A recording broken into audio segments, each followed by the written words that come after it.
Welcome to Bridging Gaps, the business podcast sharing the challenges and stories of fellow business owners. Hello and welcome back to Bridging Gaps, the business podcast. This week, I'm in conversation with Vanessa Ugatti.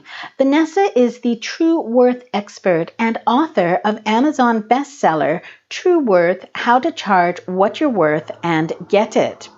In this episode, Vanessa and I talk about her journey to discover what it was that she really wanted to do and how throughout her career and her life, she's made multiple leaps of faith and has found that the universe is always there to catch her. She's had massive ups and downs. She's lost, family, friends, all in a really short period of time. And she talks about how she came through that, how she worked through some of those really challenging times in her life and how they helped her to move into where she is now, which is really working with people, because Vanessa is all about helping people, whether it's finding their true worth from a business sense or more recently wanting to help them find their self-worth. So my apologies as well. This episode was meant to go out last week. I had a glitch, which means that it didn't go out as scheduled, and therefore we've had a little gap of 1 week. But please join me now in welcoming Vanessa to the show. Hello, and thank you so much for joining me today. How are you? I'm good, thank you, Deborah. I love being interviewed. It's such fun. It's a bonus when you love it. Yes. So Vanessa, I wanted to just start off with a little bit about what you do now. So you have a company, the True Worth Expert. And I was wondering if you could just share a little bit about what that is and what you do with it. So what it is helping professional people be able to generate more income without having to get more clients or do more work, but generate income ethically, not ripping people off. I just must make that distinction because it's very important to me, because it's amazing how many good people who are established as well. It's not just about people who are starting business. It's across the board at all levels, all experiences.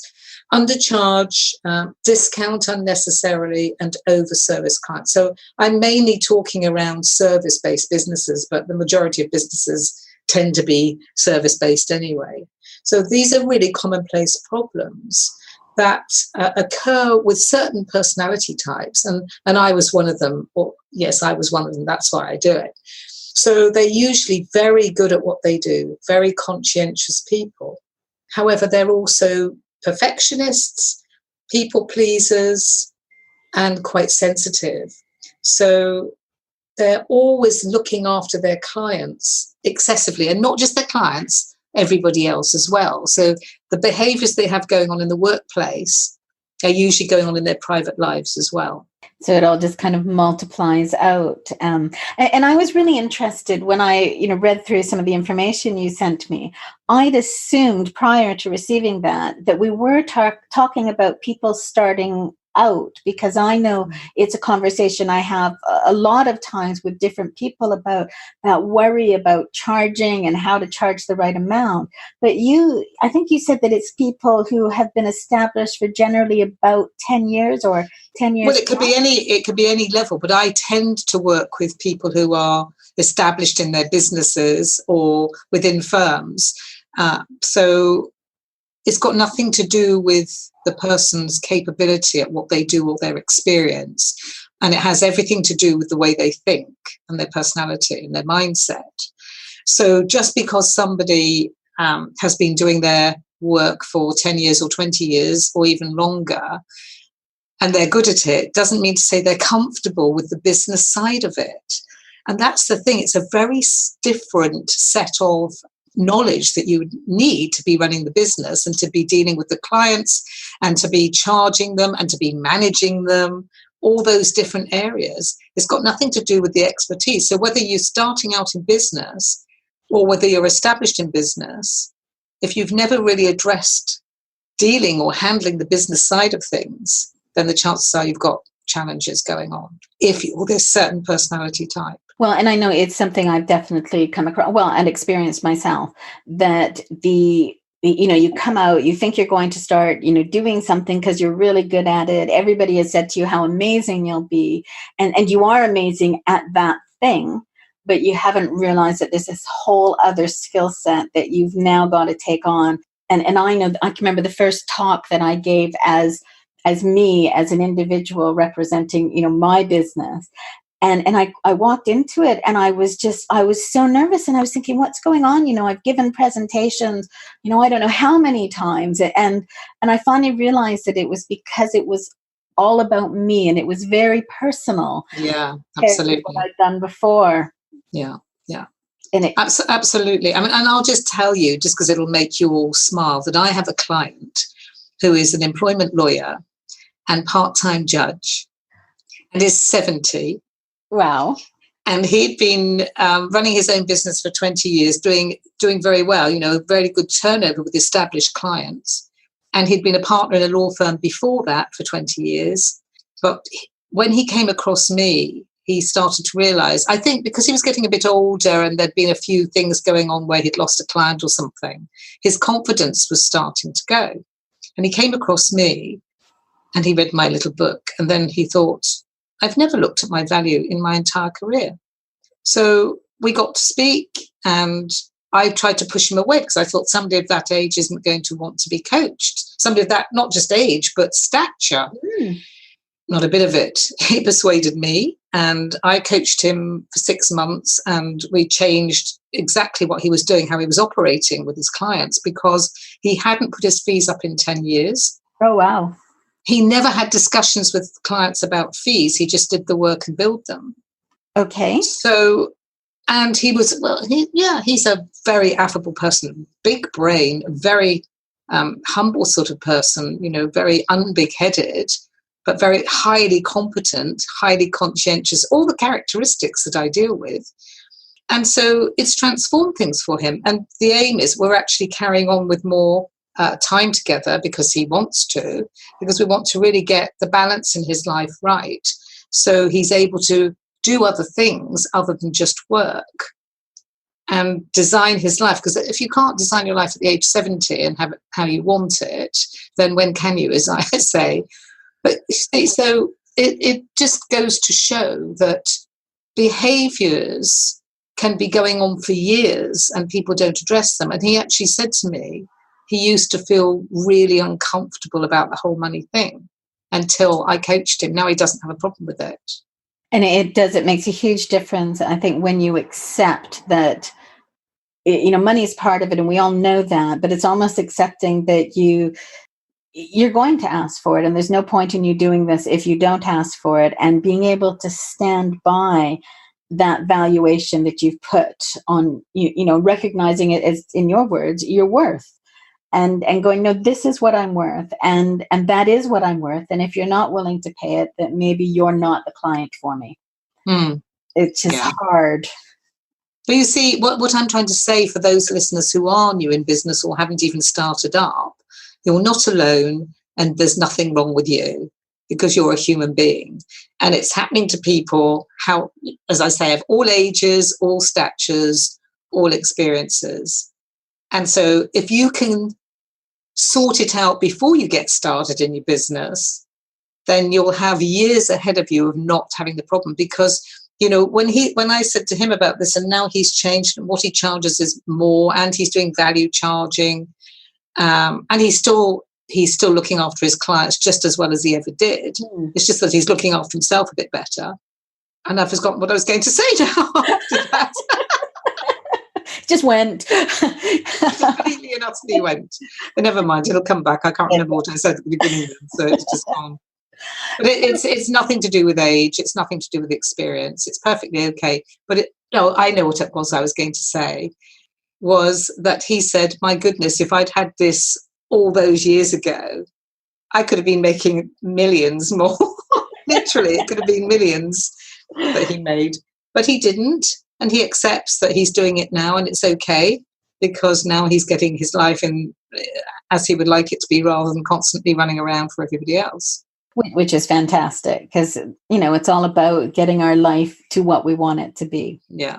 Yeah. So, Vanessa, I'd like to go back a bit. Now, I know that we spoke earlier and, you had a number of jobs, but I think the one that is probably the most interesting point for us to start at is when you were, I think it was a sales and export administrator. And that's kind of the point where you made this shift in your life to start into your own business. Yeah, I think it took longer than that, actually, but that was a pivotal point because I was working for a firm. I didn't like my boss. He was weak. I didn't like the job. I'd lost a friend the year before to cancer. I had my mother in hospital with depression and all sorts of nasty things, which I won't go into. And so, very often I think when people make changes, when a lot of things are occurring that are really unsettling them, and I knew I wanted to get out of there. And there was a day when I stood up in my office, which was open plan with everybody else around. And I said very loudly, I'll be out of here by the end of the year. That was 1999. And in the October, my mother died. And in the November, the firm were looking for people to take voluntary redundancy, and my hand went up faster than anybody else's. And I think I waited 2 or 3 weeks and then I got it. So I was out of the firm by the end of the year, as I'd predicted, or as I'd declared, if you like, to the universe. So that's where it started. And then all I knew at the time was I wanted to do some kind of training. I had no experience in it. I certainly hadn't heard of coaching.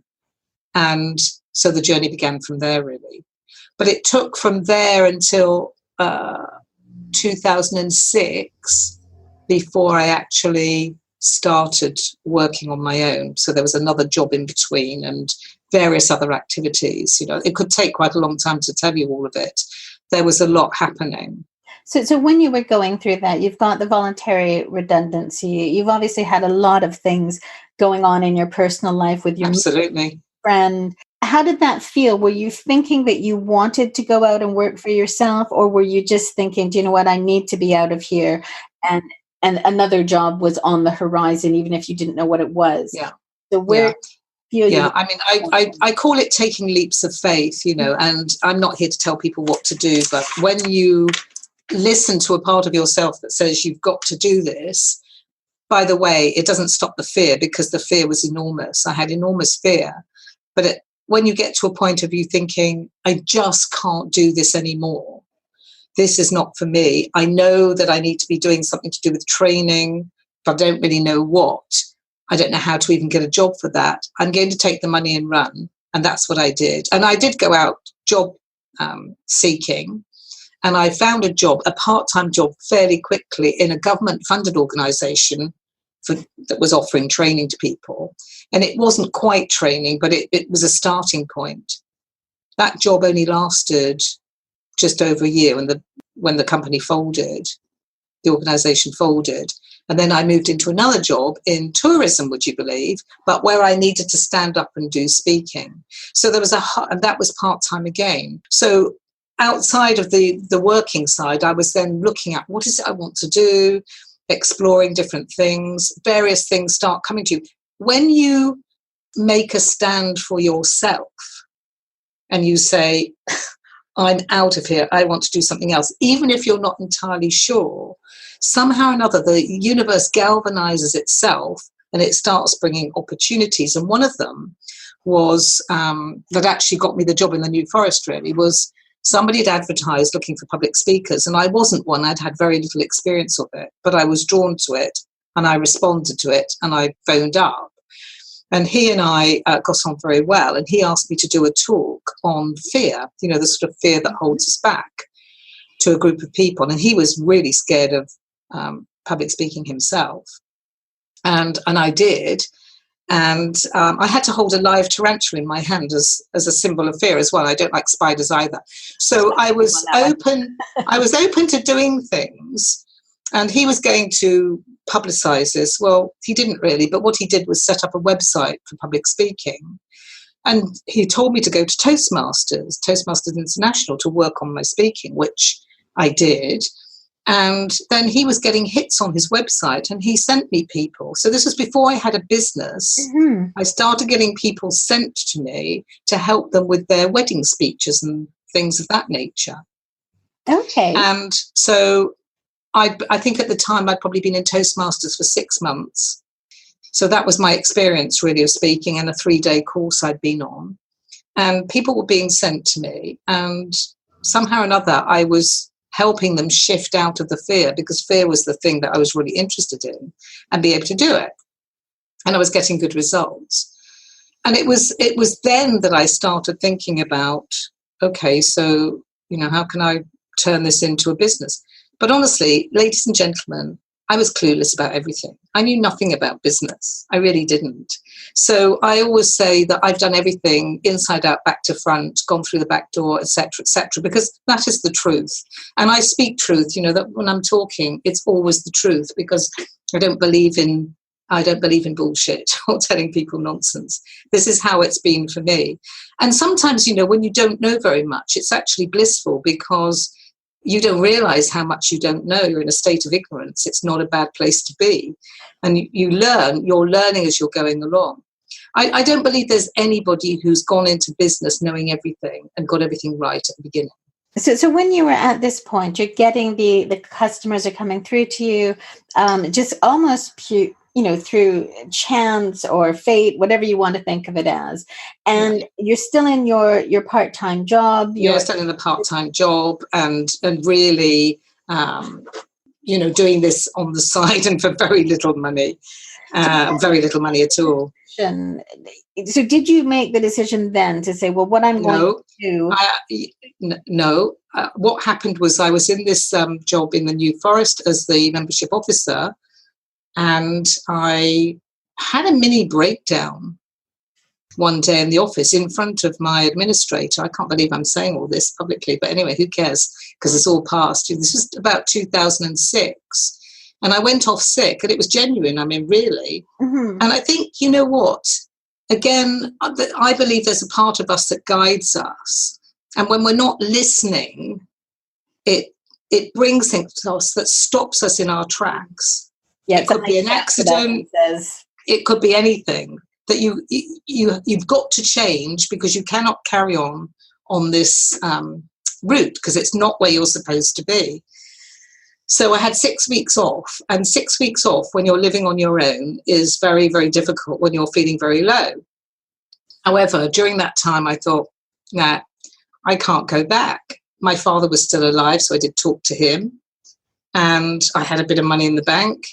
And I decided somehow or another that I was going to get on and start doing this, teaching people how to speak in public. And again, the universe brought me somebody who was a really good networker. So I got involved in networking. I didn't even know what that was. When you're in a job, though, you don't. It is a whole different world. It is. Yeah, and you don't realize it until you've stepped from one to the other.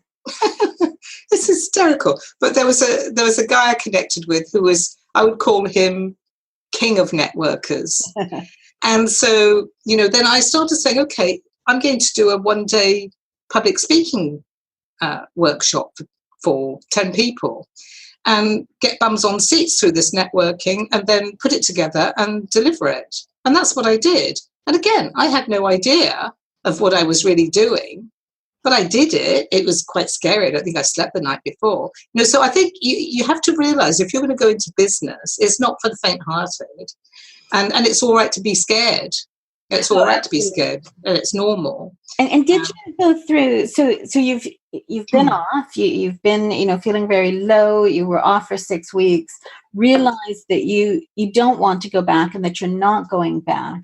At that point, when you made that decision, and when you decided to try and make a go of the public speaking, did you feel, were you still low? Was it that you were now fighting yourself as well, or did that removing of that job, did that kind of free you up and help you to feel more enervated, I guess, again, and looking forward to the future? Or was it, no, I've got to do something, I've got to somehow make this work, and life is really tough at this point?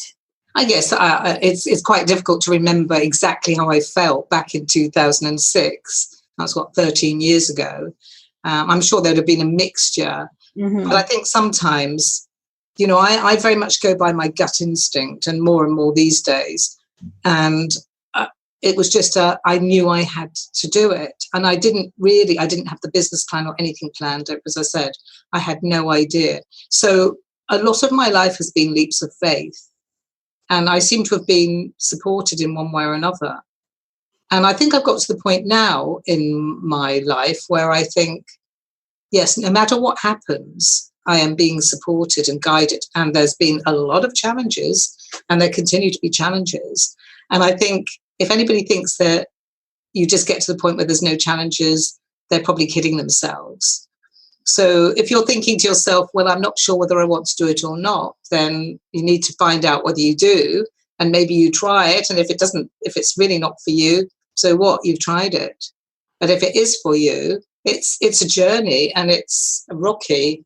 I'm waving my hand here, doing it's up and down, even though people can't see that, because that is the truth. That's the truth of it. No, absolutely. And as you said, that it doesn't, as you get more experience, as you become more established, it's not that the problems go away. It's just that they're different problems.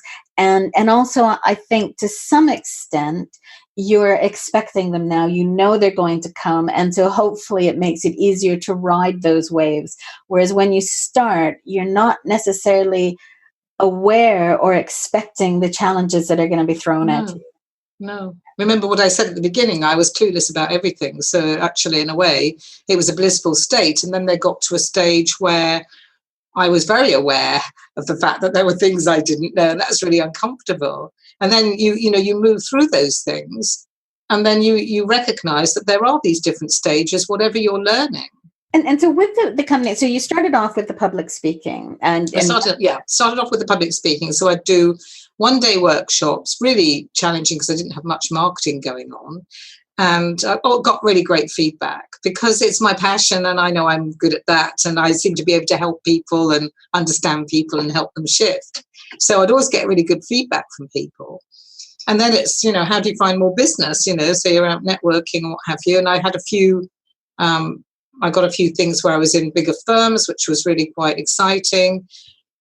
But I really didn't have a clue about the marketing or the budget or anything of that nature. And then, of course, 2008 came, and I don't know how old people are listening, but there was an economic crash then. And there was another personal crash because I lost 3 people. So my father died, my ex-husband died, and my aunt died within 3 months of each other. Oh, gosh. And that was a complete crash to the floor. So as I say, there've been a lot of challenges on the way. And I don't regret any of it, because I know all of it's been part of what my journey on this planet is. And it gives me such a breadth and depth of experience in life that whoever shows up in front of me as a client with whatever baggage they have, there's nothing that phases me. So that, it's been, a lot of my life has been my training ground for doing what I'm doing. So it's, if you're a coach, you probably know what I'm talking about. If you're not one, then don't be one. don't sign up for it. So you're at this point now, you've actually been doing quite well. Your business is growing. You're still on this learning curve. And then we hit the personal and the financial crisis of 2008. Yeah. What happened at that point? I was completely on the floor. So, training was out of the window then, and I didn't have any big contracts or anything of that nature. I was an absolute mess when my father died, and the other things were going on as well. So then it was, oh my God, I didn't even feel like I was going to survive. That's the honest truth. You didn't know you were going to hear all of this, did you? And I certainly didn't know I was going to be sharing this. I don't think I've ever shared this quite like this before. So this is really quite good for me. It's very cathartic to know I can talk about it without feeling emotion, So I really just became a hermit, squirreled myself away. I needed to lick my wounds and look after myself, and also then seek help to understand what was going on for me, whether it was grieving process, etc. Because, when people die very suddenly, without warning, it's quite a thing to deal with. And when you lose 3 people in 3 months, then it's a lot. Yes, it's hard enough losing one person when you knew that they were close to the, let alone unexpected, and 3 people that were important to you. Yeah. So that was a bit of a journey going through that, and I did seek a lot of help, and continue working on myself, because I believe that relentless self-improvement is my middle name, probably. It's always been that. So I was feeling so dreadful, I didn't know what to do with myself, so I had to hide away because there was nothing I really could do. Although I do remember I had a public speaking workshop that was already booked with a few people on it, probably about 3 or 4 days after my father's death, and I still went and did it. Which shows a lot of resilience to be able to step up at that point in time and deliver something. Yeah, I still was able to do that. So I can't remember the exact timings, but it was quite a long time that I was really not in the right place. And then I got back into some networking again, and I met a guy who was a coach, and I signed up for some coaching. Okay. And because I needed to have somebody there boosting me up again. So the thing is, you cannot keep a Vanessa Ugatti down forever, because she's going to come back up and get back out there and get back on the horse. So then I'd go out networking, and I stopped trying to do the training workshops or anything like that. It was too hard going without the budget. So I started looking for clients who I could help, business owners, really, help them overcome the mental barriers that are stopping them moving forward, because everybody has those. They do. We do. And I'd go into a room and I'd look around and I'd feel drawn to somebody, usually because I like the look of them. And so I'd go over and start talking to them. They look like a really confident person, but, you cannot tell what's going on behind the mask. So, then I'd discover they had challenges going on. And if they were the right person, we'd have a discussion. And then I'd sign them up for one-to-one coaching. So suddenly I'd gone from doing public speaking training to coaching people. But the whole point was, with the public speaking training, the thing that really motivated me was the mind and understanding the mind. And during this time, at some point, I also did NLP courses and stuff of that nature, to understand more, because that was what I needed to understand for myself, what the hell is going on there with us as human beings, for me, but also for people I was working with. So that was okay, but I wasn't earning very much money, and I had no clue about charging or any of that stuff. And this was carrying on, and my mind, the good part of the mind, was telling me at one point, there's something else, there's something else, there's something else. But I had no clue consciously what it was. And then I stumbled, probably about 2012, I stumbled across a marketing program specifically for coaches that said you've got to have a niche. So I thought, well, yes, I've heard about this niching thing, but I don't know what my niche is, and I haven't got a clue how to do it. Again, loads of fear came up. This is an expensive program. Can I do this? But financially I was okay because my father had left me money. So I said, the universe does support you when you go on a journey, not being ridiculous and not looking, not doing anything for yourself, but when you go on a journey because you've decided actually it's what you not just want to do, but almost must do. There's almost not really a choice in it. Then you do get supported. So I decided after a lot of procrastination that I would sign up for this program. And on the first workshop, they asked some questions and I wrote down some answers. And the subject of value or worth actually just appeared on the piece of paper. And they said, and obviously they're marketing people, that's marketable. So I said, well, you're the experts. I'll go with that. Another leap of faith.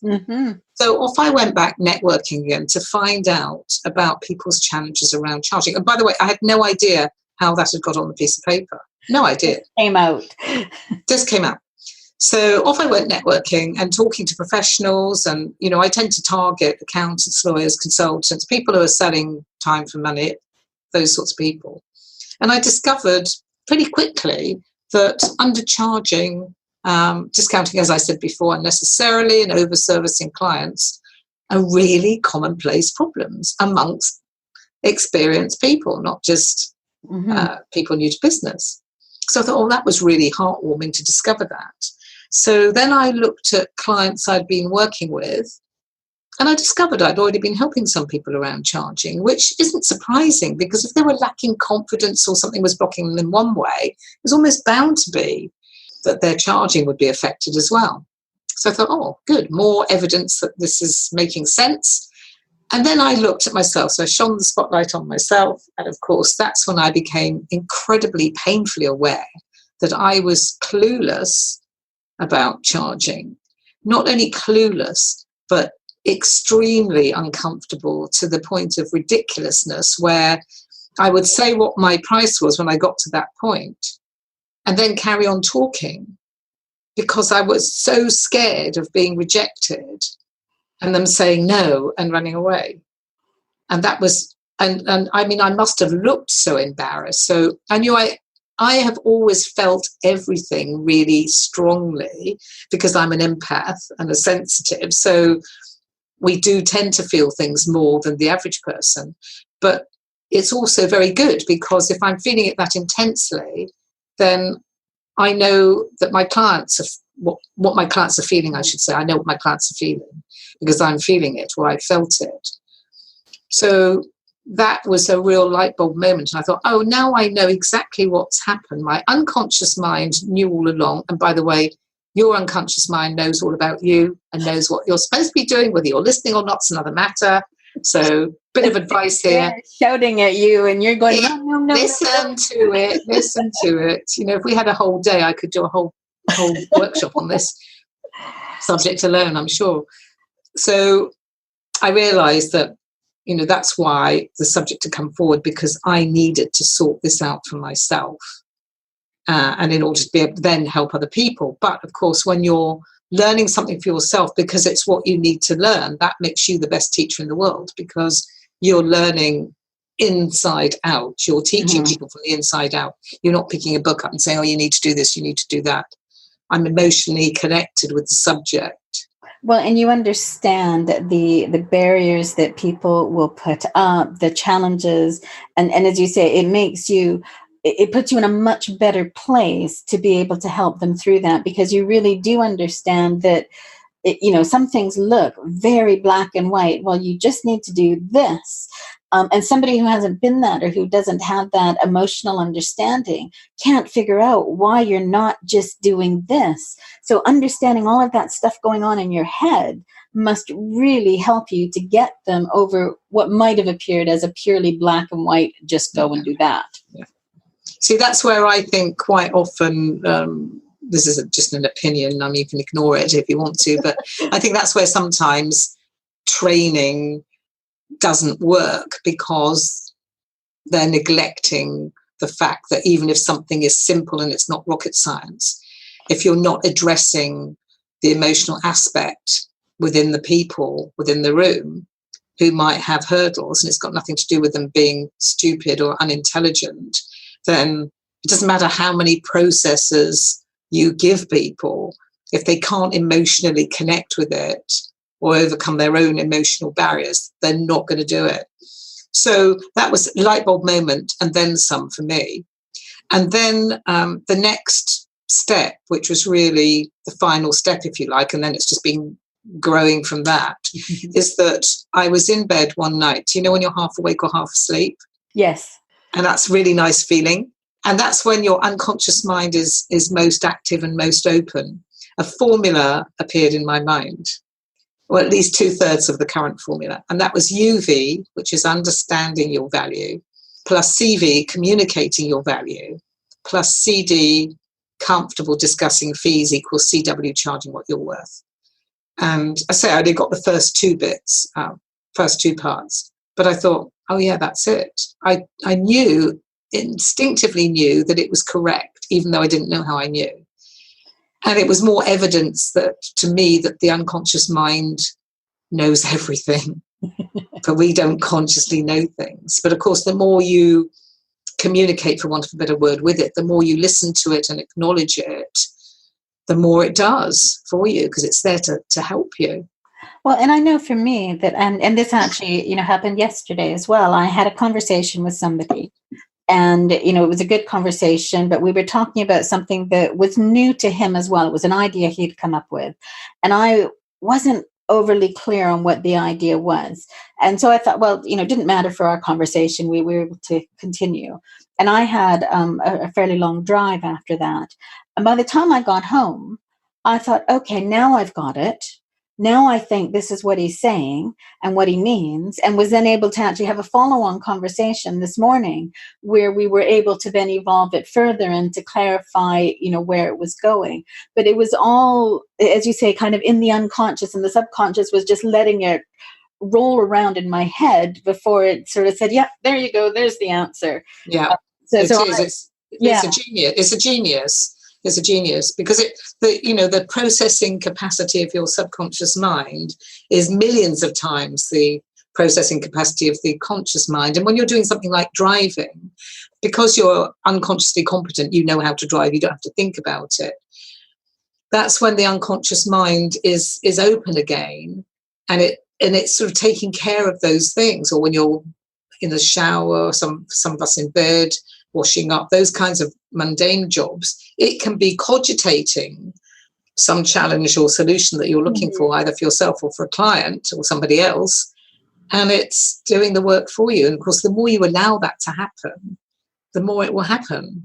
So how did you've recognized that you've got major challenges in recognizing your own worth and charging appropriately. You've now got the formula where you've said, yeah, this is it, and just need to finish off that formula.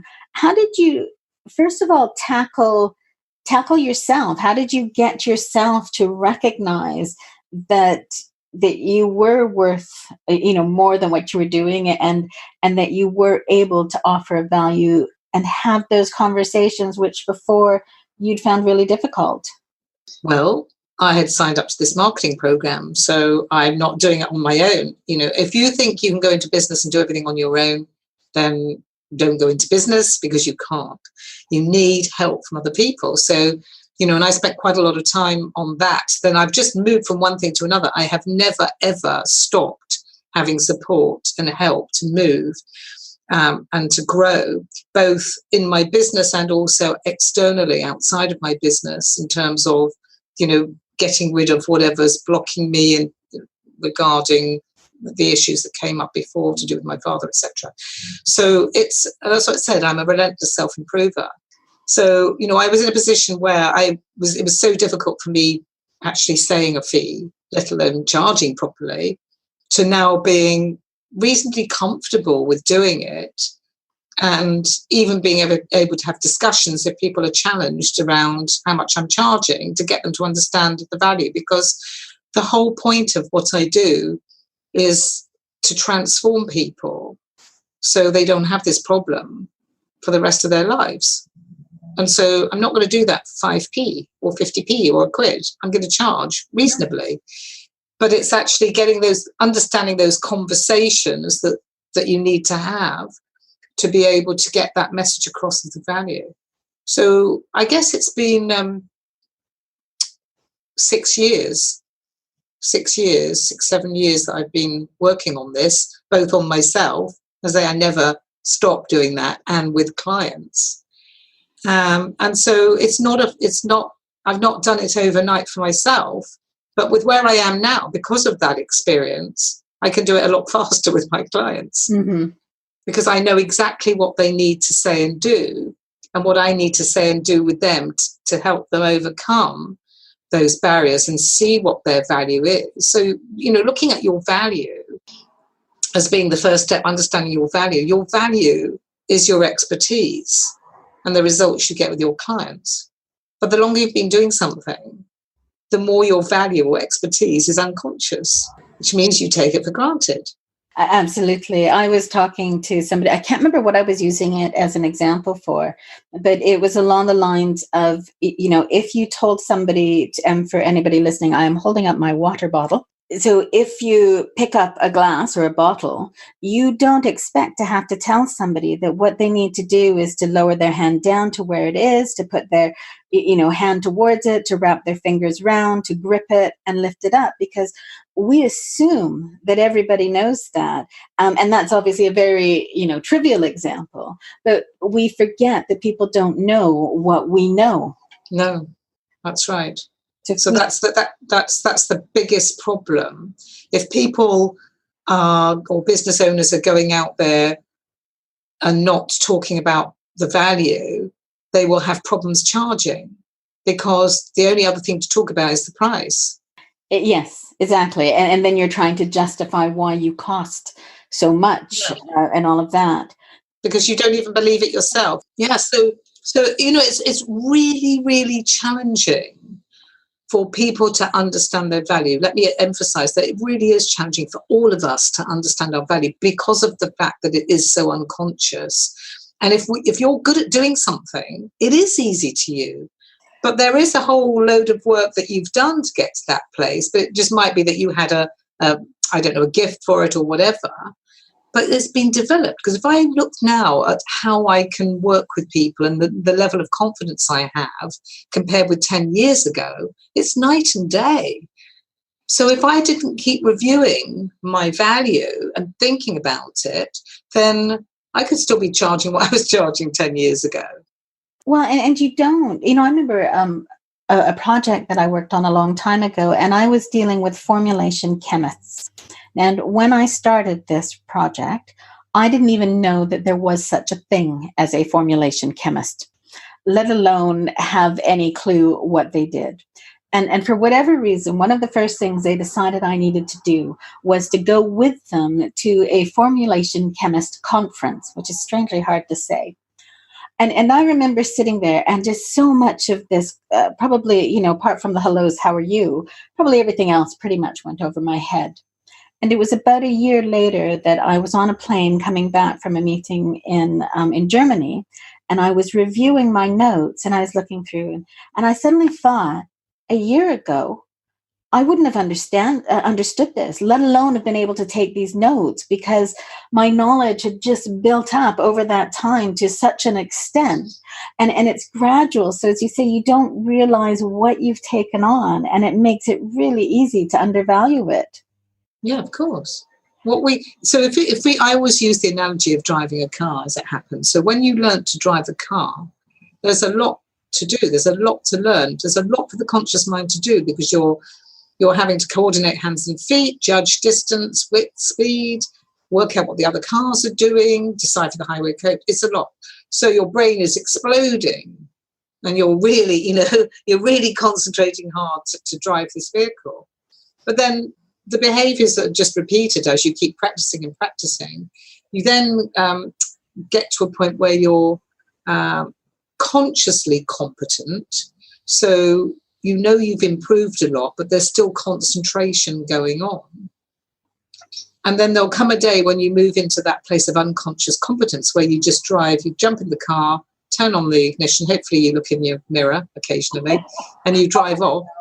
You get to your destination, and you may have even not remembered the journey, because your unconscious mind was taking care of it for you. And at that point, you just take it for granted. Mm-hmm. You don't get out of the car going, wasn't I fantastic? Didn't I drive really well? You just get out of the car and go about your business. And the only time you actually really value it is if you break your leg and you can't drive, or the car breaks down and you've got to get a bus, or a taxi. Then you value it. Other than that, you take it for granted. That's human nature. So we have to really overcome human nature. And what I do is get people to move their expertise out of their unconscious mind into their conscious mind. Oh, that's what I do. Oh, that's what it is for the client. Oh, yeah, now I see. And it's taking away that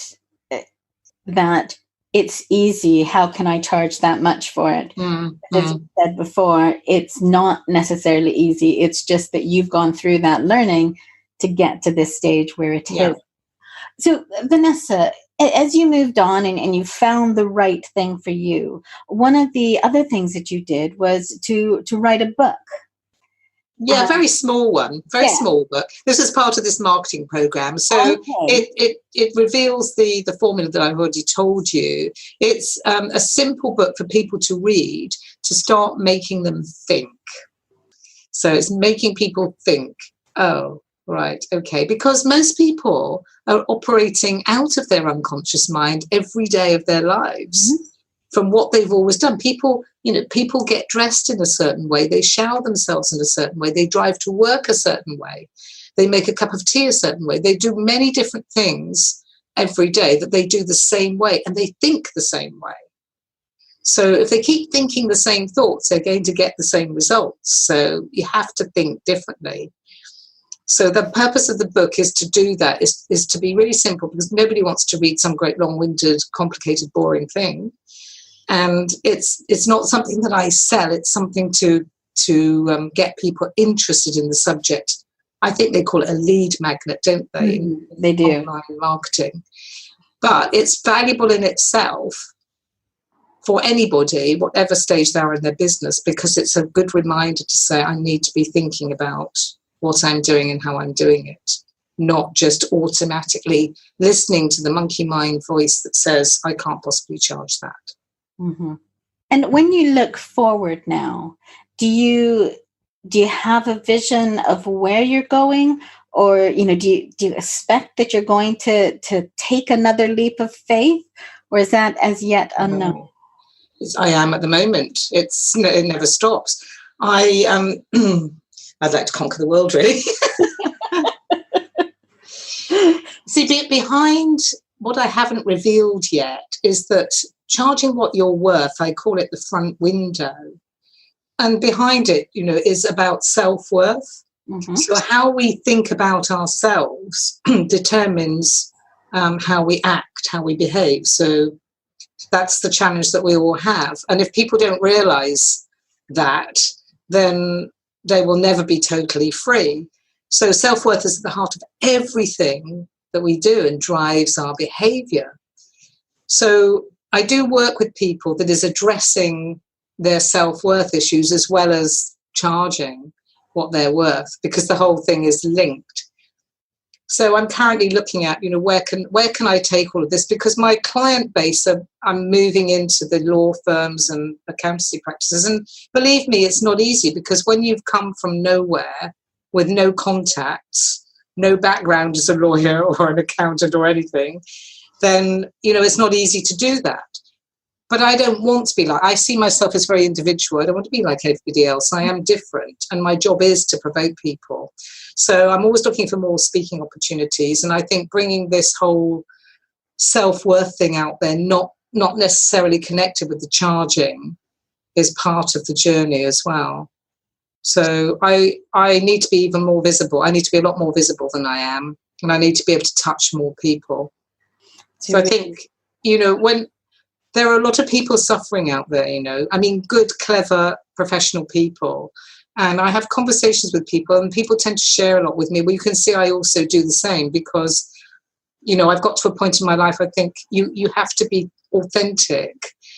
And if you're there to help people, they don't want to know that you're perfect. They don't want to think you've never had any struggles or challenges, because how can you really help somebody if you've never struggled? I've struggled. Exactly. I've struggled in my life. I've had millions of challenges. But what I know is that, when you keep facing up to those challenges, you just keep stepping up. And I see everything as like a ladder.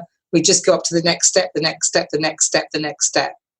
And the whole point is to express yourself and be authentic in the world and share what you have to share. Because if you've got something that somebody needs, then you've got something worth sharing, then it's needed. And nobody can share it the way you do, each individual person. Yeah. Well, and we all resonate with different people. So there'll be some people who think, oh God, I could never work with Vanessa. And then there'll be those who are going, oh my God, she's the only person I want to work with. And it's finding those people who you are a good fit for, and who, they're a good fit for you. Absolutely. And it's the same, vice versa for me, because I don't want to work with somebody that doesn't feel right to me. Exactly. I don't think I can help. There's no point. It goes against the grain. Mm-hmm. No, and it's about finding that match, isn't it? Yeah, absolutely. So, Vanessa, can we just move on a little bit? We have talked about some of the personal challenges that you've gone through along the way. How do you now, at very different point in life, how do you make sure that you are still looking after yourself, that you're managing, along with helping all of the other people in the business side, that you're managing your own well-being? So, well, first of all, actually, this year, for the first time ever in my life, I took a personal trainer. I've got a personal trainer, and I was always going to classes at the gym regularly throughout my adult life anyway. So there's always been a keenness to do that, not just for physical reasons, but also emotional and mental reasons, because I think exercise is very good for de-stressing. So I have a regime. I actually had my session with him this morning, and I do work out 5 days a week, 5 days out of 7 a week. And that's really, really important to me. And so that's a starting place. The other thing is, I think it's important, I drink plenty of water. I eat reasonably healthily. I'm not perfect, by the way, but I do eat reasonably healthily. I like to get out and have fresh air. If it's a sunny day, like today, I have to at some point get out, even if it's for 10 or 15 minutes, because the sun is shining and I want to get the sun. So I don't just say, oh, we've got to work. I make sure that there's these other elements in my life.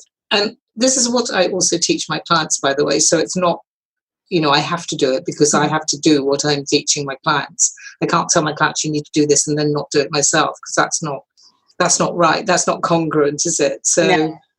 It's it's really, really vital for people to do that, because when people just say, well, I'll sit here at my desk and I'll slog away till midnight, I can't do that physically anyway, they're not being as productive as they could be. It's much better to have those breaks. And everybody knows these things. It's not that people don't know, but they just, for some reason, don't do it. And I think part of that is you are as important as your clients. And I agree completely. And I've had conversations when I was doing more coaching, probably, and helping people on the practical side of overwhelm. And those conversations where, if you work until you're sick, you can't help anybody. You can't help your clients. You can no longer help yourself. So you have to put yourself first in many things. But so many people, first of all, not that I'm a sexist person, but women weren't taught that, because women, through the ages have been the carers. And so therefore they were always used to putting everybody else first. And so it goes against the grain. And a lot of us were taught as children, don't be selfish. Well, I'm teaching you, do be selfish, because if you're not looking after yourself, you really can't look after other people. So it's really vital to do that. And that is, actually, I think that's really great advice as well, is, you have to look after yourself. And sometimes that does feel selfish. So just before we wrap up, Vanessa, are there any, I guess, and you've actually shared quite a few throughout, but are there any specific, maybe tips that you'd like to share for somebody who, well, whether they're in business already, whether they're starting out, just something that they can take away going, yeah, actually, I need to keep that in my mind? Well, obviously, value is the key message, isn't it? Look for what is the value in what I do. Ask yourself that question constantly. What's the value in this for the client? And the value might be different for every client that you speak to.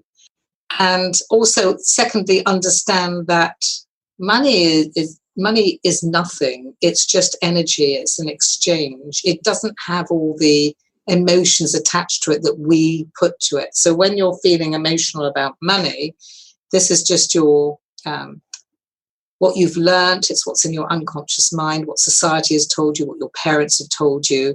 And it's just coming up saying, money is the root of all evil, and money doesn't grow on trees, and whatever it was that you heard and have heard many times before. Money is a means of exchange. Any emotions that you attach to it, you're attaching to it. Money is not good or bad. You can do good things with money, you can do bad things with money. But it is just an exchange. Yes. I don't know if that's helpful. If you're going new into business, start as you mean to go on. Yeah, it's hard to go back and undo what you put in place initially, isn't it? And even then, you still won't be able to do everything when you first start out. But don't think to yourself, well, I'll just get any clients just to get clients, because that's what people do. And then they've spent a lifetime trying to correct that later on. Be discerning. Decide what it is that you offer, who you're offering it to, how much you want to charge. So that is something which I think from the various people that I speak to, that is really difficult when you're at a point where money has become important, because, maybe the savings or whatever you were using to start your business are starting to run low. Yeah. How do you walk away from somebody who wants to pay you, and yet that they might be the wrong person, they might be paying less than what your worth is, or possibly both of those? So how do you have any advice for how people can actually make that decision when they're in that situation? Well, that's a challenging question to ask me, Sorry, Deborah. right at the end. Very challenging. You thought I was going to say goodbye, didn't you, Vanessa? It's challenging because everybody's an individual. I don't think I can prescribe one answer that's going to satisfy everybody who might be listening. All I can say is make the decision based on love, not fear. When you make decisions based on fear is a negative energy, and that will not see you right in the long run. You might get a few shekels coming in, but that client, if your gut says this is not the right client, it also might be that they might be a nightmare. What I call a piter client, which is pain in the arse. They might turn out to be somebody who doesn't pay you, who has you running around like a headless chicken, who makes your confidence dip, etc. So I know we need money to live on, but if you make a decision to take somebody on, do it consciously. Don't do it from a place of fear. That is great. Thank you very much. And sorry for ending off with such a challenging question. Well, no, you see, my unconscious mind came up with the answer nevertheless. So thank you, unconscious mind. Thank you very much. No, thank you very much, Vanessa. And for anybody who's listening and wants to get in touch with Vanessa or learn more about what Vanessa does, you'll be able to find links and information on the show notes in the podcast. So thank you again, Vanessa. You're very welcome. It's Vanessa Ugatti, the True Worth Expert. If you Google me, there's only one of me, so you should be able to find me. Bridging Gaps, the business podcast, was produced by Deborah Levitt of Bridge Road Consultants Limited, with original music provided by Pete Dineley. You've been listening to Deborah Levitt on Bridging Gaps, the business podcast.